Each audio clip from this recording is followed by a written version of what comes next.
Hey there, welcome to Hollywood Breakthrough. I'm your host, Danielle Tillis. We have a special guest, a director, screenwriter, and editor, Chris Ask, here with us to talk about his film, The Retrieval. The Retrieval, a Civil War Western set in 1864, which is about a fatherless boy sent to retrieve a wanted man under false pretense, and the unexpected emotional bond that forms during their journey. The cast and director were invited to the SAG Foundation Conversation Series.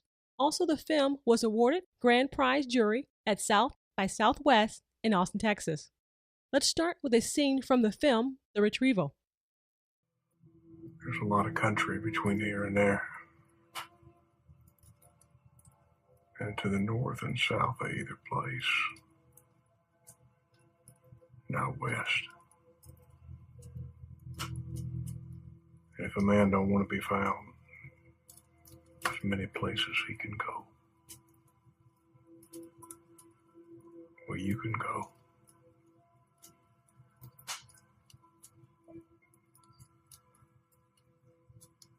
Don't matter.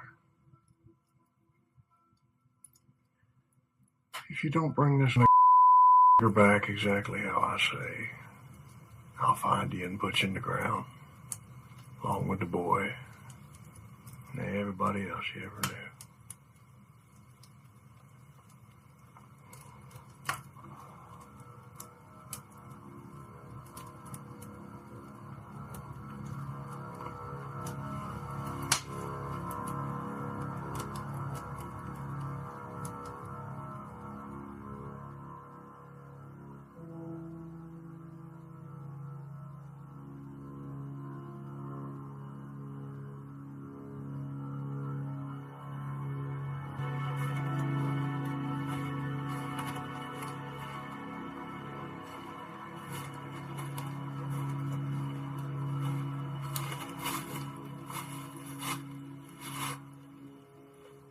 Wake up. And now director Chris Ask from The Retrieval. Hey Chris, thanks for coming on the show. Hi Danielle, thanks for having me. I'm real excited that you came on the show. The film was just amazing. And I just want to let you know how great that film was. If you can let everyone know in detail what inspired you to do The Retrieval. Well, thank you. So this was several years ago. As we approached the 150th anniversary of the Civil War and of the Emancipation Proclamation, I was doing a lot of reading and hearing stories of all the hard work and all the sacrifice and all the tragedies that led up to that point in 1863 when slavery was officially abolished. And then I thought about what happened the year after, and what about the 100 years after, sort of great period for African Americans in this country. How I feel like I rarely, if ever, see that portrayed on film. And so I was interested in that. A secondary reason for making this film and choosing the setting and these characters is that with all my films, I explore similar themes across them all. So as you can tell, I explore surrogate families, also the importance of reaching out and making connections in what I consider to be an increasingly isolating world. And most importantly for this film, probably the theme of the importance of reevaluating your path in life and seeing if what you're doing is really best for you and the people you care about, or if you're just sort of following what someone else told you should be doing, or just following societal norms. So for me, the chaos of war and the aftermath of slavery and these desolate, isolated locations, they all force the characters into this crucible where they have to reach out, make connections, form these new families, and hopefully reevaluate their path in life. So I kind of work at it in a different way than a lot of artists, but hopefully by showing characters that maybe in all my films, I made a Japanese language film and a Spanish language film, and this is a historical film. Even at the time or setting, the characters don't sound exactly like me on paper. The idea is that hopefully they're going through the exact same emotions and decisions in life that I'm going through. And by gaining a little bit of that distance, by not telling my exact circumstances and exact life story, hopefully I can find what's going to resonate with an audience. And, maybe hopefully or naively kind of show that cinema can sort of show the universality of the human experience and kind of highlight our similarities and our differences. Anyway, so that's a very long explanation of why I made this film. I have a history of working with non-actors, right? My last film, my lead actor is in his 50s. I just bumped into him on the street in San Antonio. He had a great pair of boots, this great head of hair, and he seemed like my patriarch. And I talked to him about the script, convinced him to drop out of society for a couple of months and come make this. He was nominated for an Independent Spirit Award, which is against Oscar winners. It's like the indie Oscars. It plays on TV the night before the Oscars. So I had that great success, and he became like a great friend of mine. So I wanted to do that again. So now, have you always had an interest in history or the Civil War? I am a bit of a history buff. I wouldn't go as far to call myself an amateur scholar or anything, but yeah, I've always had an interest. And as a kid, my father would actually take me around to some of the Civil War battlefields and tell me the stories. And we'd always read the historical markers on the side of the road, and I always wanted to see those markers brought to life with flesh and blood. Oh, okay. So how did you do the research? Did you have to do a lot of intense research to get the story the way you wanted or get the story right? Yeah, so there were a couple of different things that we did the research. And it's not just me, but my whole team. That involves my production design team, as well as my cast even. Even at the script stage, at the early script stage, we actually talked to some of the top Civil War sort of authorities in the country to let them read the script and give us any feedback for any type of sort of inaccuracies or ideas. We even sat down with a panel of 3 professors here in Austin at the University of Texas and had them sort of go over it and explain what they thought should be changed, what they thought was particularly realistic or unrealistic. So that helped a lot. Then on top of that, my production design team and my costumers, they looked through all the photographs that are available. They showed me a lot of potential ideas for costumes. We also reached out to reenactor groups, and these are people who dress up like they're in the Army, and they live in the tents, and they sort of understand what life was like in the 1860s. They were able to advise us as well. And then I know that my lead actor, Tashawn Scott, did some reading as well, not just specifically of the Civil War era, but sort of the struggles throughout, even up to the early and mid part 20th century. And he went to UCLA at the same time as I did, just for the last year, and I was already sort of 1 foot out the door. We didn't meet there, but he moved back to Texas, where his mother lives, and we met on an audition there. And so now we're fast friends going on the festival circuit. He's going to break out soon. And Chris, how long did the film actually take you to do? The film itself took about, I guess, 6 weeks to shoot, which is quite long for an independent film. We shot 5 days for 6 weeks, and that's pretty long. Most indie films are about 24 days, 25 days, something like that. But it was so difficult out there in the woods, and with we had animals, we had young actors, we had weaponry and sort of, they call them action sequences to some extent. And those things took a lot of time. Prior to that, the writing stage, was off and on for several months. But when I actually sit down and write a script, it goes really quickly.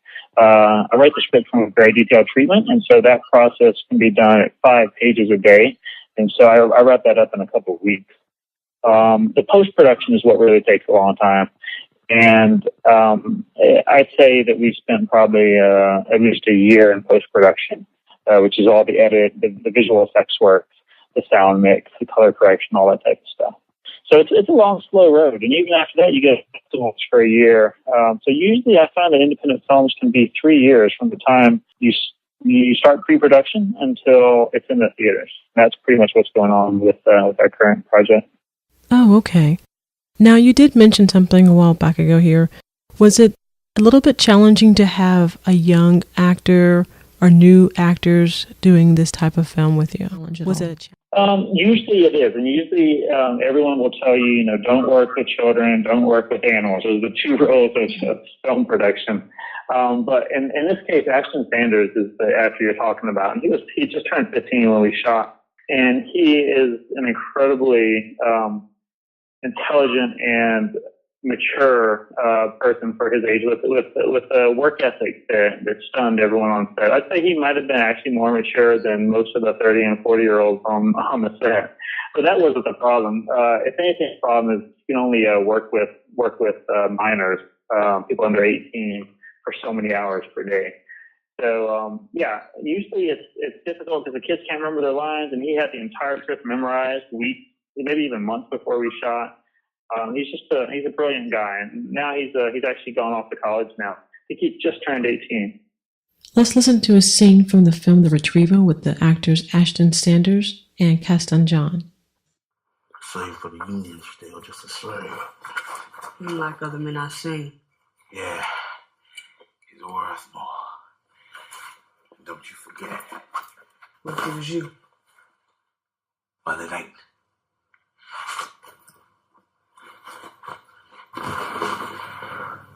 Look at me, boy. Look at me. You want to go back to selling tobacco for pennies? Nah. You could live hand to mouth for the rest of your life. Or you can make some money. Maybe even enough to find your daddy.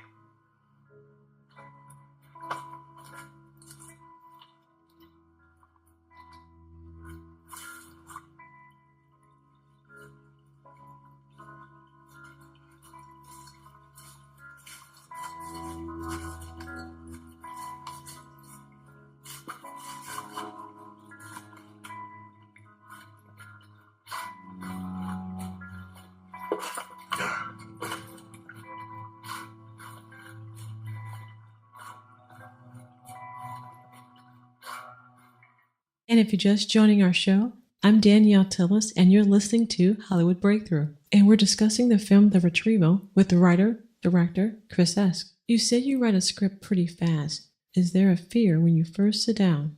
And when you started writing, do you shut yourself off from the world? Is there a process you do that you can share? Yeah, well, by the time I'm actually writing the script, it's a very late stage in the game. Much more important to me is the preparation before you sit down in a chair to actually write the script, because I can't sit in front of a blank screen and just wait for inspiration. So what I do is I do lots of, it begins with an outline where I just, for probably months on end, I'll just jot down little notes, little tidbits of dialogue, ideas for scenes or costumes. And I'll find myself, if it's actually a script that I should write and that I'm going to be passionate about for a long time, I'll find myself waking up in the middle of the night, and I keep that little notepad next to my bed, and I keep turning the light on and jotting on and trying to go to sleep and waking back up and jotting something down. I'll do that for a couple of months, and then I'll make after the outline has been formed, then I'll make a treatment, which is sort of just a written prose version of a screenplay. It just sort of reads like a story with paragraphs.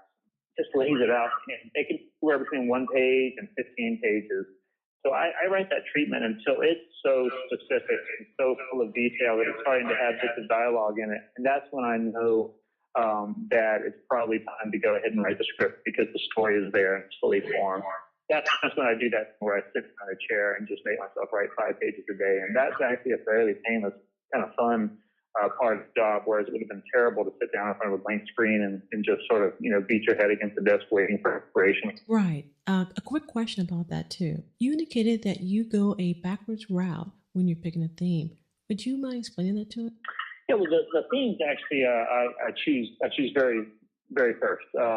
That's what's important. That's what I want to say. It's more the setting and the characters that I will sometimes back my way into, and it's sort of a multi-stage process. So one thing that I find is that it's good for me to take something that's very personal in my life, and instead of making that exact story, for example, of that summer that changed your life, when you're sitting there and you're remembering what happened on that night when the blue car was there and the dress she was wearing and what the moonlight looked like, instead of trying to force your specific life event on an audience, I find that it's better to step back and try and find what it is about that actual story that's going to resonate with a wider audience. And then I try and find the characters And the settings most highlight those emotions that I was trying to talk about, trying to discuss with the audience. And I find that really does give me that distance. And instead of sort of being wrapped up in my own little unique experience, I'm able to hopefully connect better with a wider audience and get them engaged in the things that are most important to me. These are not the details of my life, but the emotions of my life that I think we all go through. Right. And just to dig into that a little bit further, so when you were thinking about this film, when you were doing this film, you did not have in your mind post-slavery film, but the idea of trials and conflicts of a person, or both? Yeah, some of the main themes that and I did think about the specific time and place with the stories in the Civil War and of the Emancipation Proclamation earlier. Right. So that was sort of one idea that was in the back of my mind. I have many ideas going on at any one time, and the themes that I wanted to discuss are quite similar to the themes I've discussed in my previous films. And those mostly are the meaning of family and the idea of forming surrogate families. How sometimes the relationship can be more important than actual blood. And then also sort of finding a way to reach out and make connections in the sort of increasingly escalated world that we live in. And finally, for this film, probably most specifically for this film, is the need to sort of reevaluate your life and see if the path that you're on is really best for you and the people you care about, or if you're just sort of following societal norms or just sort of going along with what someone maybe a little bit older than you told you was the way to live your life. So I initially thought I would make this perhaps in India in the 1970s. I thought I would make this film on the Texas-Mexico border in contemporary times. And then I started to read about those stories I talked about earlier, and it made me realize that if I want to talk about these things that are so important to me, so dear to me, the aftermath of slavery, the chaos of war, all these isolated, desolate locations, they were all going to force my characters into this crucible where they have to dig deep inside and sort of make these big life decisions. Right. And that's sort of part of the reason that I chose this subject. Right. And when you shot the film, was there any particular camera you used? Yeah, we only used one type of camera. It was all shot on the Red, the Red 1. We used the Mysterium chip, and this was the top of the line camera for the money at the time that we shot, which now was coming up on about 3 years ago. So yeah, I try and do that every time, and I find that no matter all these new strides in technology and new progress, no matter what, we're always struggling, and we always kind of pay the same amount for the new technology because we always want to go with whatever's best at the time. Okay. And once the film was completed, did you have any fear? Is there something you wish you were been taught beforehand? I don't know that I have enough distance because I am still in it every day. So I think I'm still learning those lessons. I don't think I've become wise enough yet to reflect on that because I'm still living this film every day. But I certainly had fears. And when I finish all my films, when I finish the shoot of all my films, I usually think that the film is going to be terrible. I usually think that because I had to compromise every minute of every day for 6 weeks on the shoot, plus all the pre-production, and then if I have enough money for post-production, all this, I always think the film won't be very good, that it won't live up to my standards. And so that to me is the biggest obstacle. It just gets to the point where I finally make the first edit, the first rough cut, and then start to show it people. And usually when I see that reaction from people, it turns out that it wasn't as bad as I thought. And we've actually had quite a bit of success with the film, and I'm really, really proud of all the work that the actors and the crew did on the film. It just I think most directors are perfectionists, and they're very tough on themselves. And I need to learn how to mitigate that a little bit. Wow! So you directed the film, you wrote it, and you did the editing of it. I did, but there's so many people who helped. Like either gave me notes when I was writing it, or my producer Jason Wehling helps a lot when I edit. And then there's just all the crew members and everything like that. So it's not like it's a one-man band by any means. So what's next with the film? You took it to South by Southwest. The goal is to get the film cross-country, but what is coming up for you right now? So yeah, we're just kind of wrapping up. The South by Southwest, as you mentioned, was the beginning of our festival circuit, and we've been on that circuit for about 10 months. You can be on the film festival for about a year. And we played probably, I think, almost 40 festivals. We've won 17 awards now. And we are just about to begin our commercial theatrical release. And we're going to start as part of a pre-release in Atlanta, I believe in early March. And then we're going to open in New York City as sort of the beginning of our national release on April 2nd. That's at the Film Forum.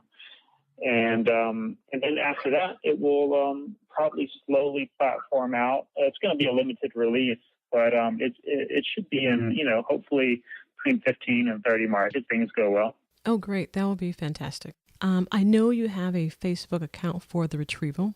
Definitely want everyone to go out there and like the Facebook of The Retrieval. Yeah, please do. Facebook is very important to getting the word out.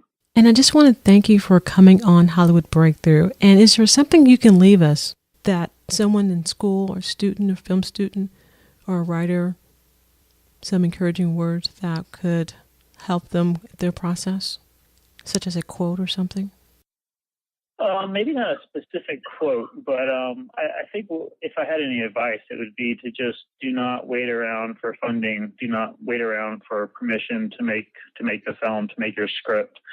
Just go out there and make the film that you can make, and make it the best that you can.